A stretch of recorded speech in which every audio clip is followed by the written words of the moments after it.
اللهم صل وسلم على سيدنا محمد وعلى آل سيدنا ومولانا محمد وبارك وسلم. أعوذ بالله من الشيطان الرجيم. بسم الله الرحمن الرحيم. ويسألونك عن المحيض. دا هغه افعال دا بل حکم دی پدې کې دا هغه کارونه منع ده چې کوم الله منع کړي. ويسألونك عن المحيض او دې تاسو کې ستانه مبارک د حیض کې زنانو ته چې کومه ماهواري راځي په میاشت کې دا غي باره کې تاسو کې ستانه قلت ورته ويا هو اذن چې دا د ماهواري وینه چې دا هو اذن دا ګندګي ده. فاعتذروا النساء نو اے خاوندانو تاسو ځان اوساته د زنانو نه د بیبيانو خپلونه فی المحیض په زمانه د حیض کې ولا تقربوهن من نزدیکیږئ دي ته حتی یطهرن تر دې پورې چې دي پاک شي. یعنې زیاته موده لس ورځې ده او کم نه کم موده 3 ورځې ده او شپږ اوه اته چې د هغې نه دي پاکې شي او غسل وکړي نو بیا ستاسو دپاره هغې سره نزدېکت جایز دی. فاذا تطهرن کله چې دي ښې پاکې شي ښه پاکېدلې داري چې زمانه د ماهواری پې تېرې شي بیا غسل وکړي. فاتوهن نو راتلل کوئ دي ته من حیث امرکم الله څرنګه چې امر کړی تاسو الله تعالی. ان الله بشک الله تعالی يحب التوابین محبت لري د توبه استونکو سره ويحب المتطهرین او محبت لري د پاکۍ حاصلونکو سره.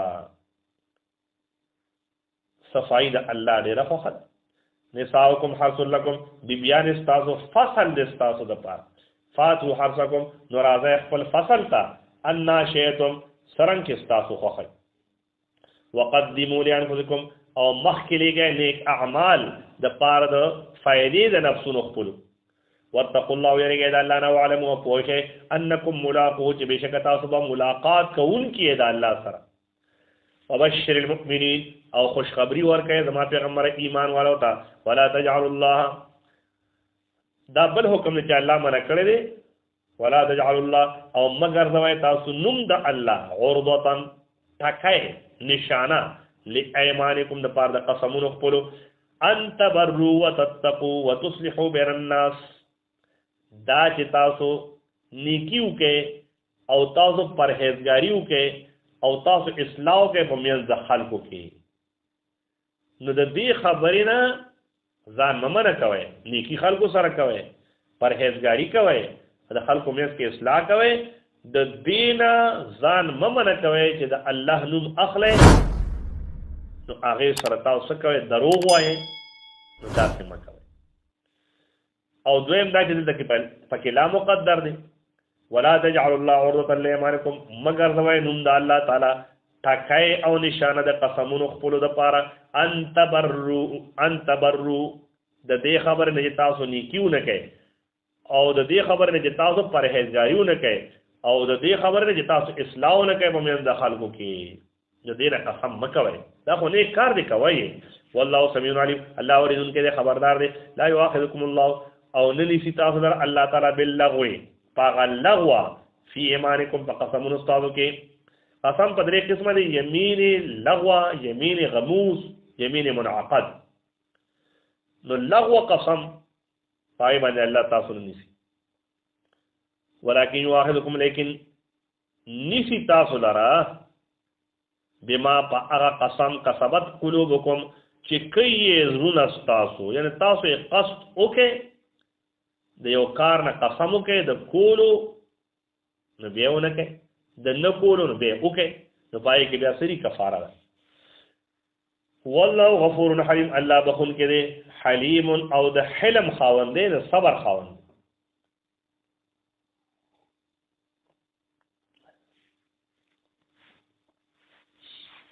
للذین یؤلون من نسائهم د پاره دا کسانو چې هغوی ایلا کوي قسم د ایلا کوي من نسائهم د بیبیانو خپلو نه.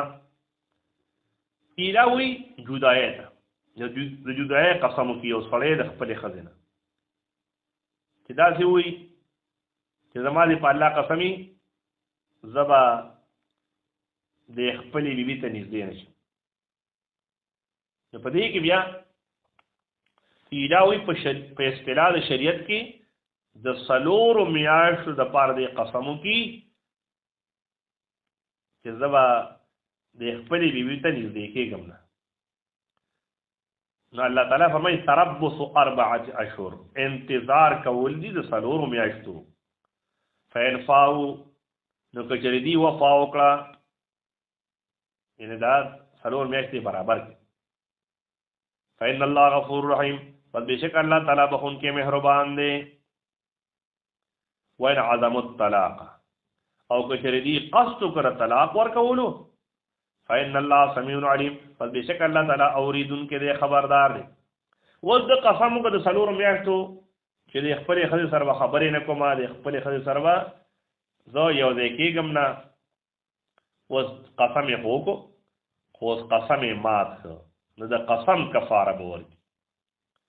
او که ده په دې څلورو میاشتو نه نږدې کېدو کې د طلاقو قصد کړی و، نو بس بیا به طلاقېږي.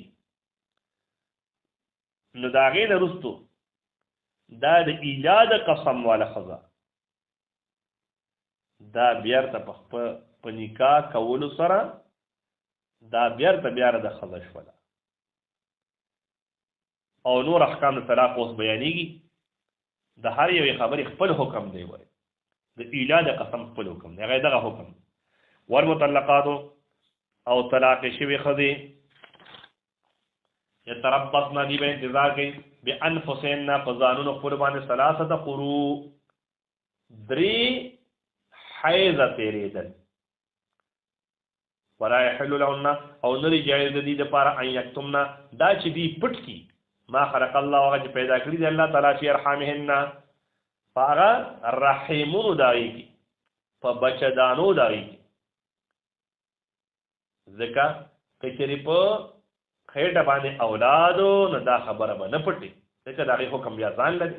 ان کنه که چېرې وي دوی یؤمن بالله والیوم الاخر چې ایمان لري په الله باندې په ورځ د قیامت، وبعولتهن حق بردن او خاوندان دي ډېر حقدار دي په واپس کولو ردوي. فی ذلک په دې خبره کې ان ارادو اصلاح که چېرې دي اراده لري د اصلاح په خپل منځ کې. ولهن او د دې زنانو دپاره دي حقوق مثل الذي پشان د هغه کس، یعنی پشان د هغه خاوند علیهن چې د ده حقوق دي په دې ښځو باندې بالمعروف په نیکه طریقه سره. د ښځو حقوق شته، یوازې د خاوند حقونه خو نه دي، د خاوند ځان له خپل حقونه دي، د زنانو خپل حقونه دي. وللرجال او د پاره د نارینهو دي علیهن په دې ښځو باندې درجه یعنی اوچتوالی، د خاوند درجه اوچته. والله عزیز حکیم، الله زورور دی په ذات دی.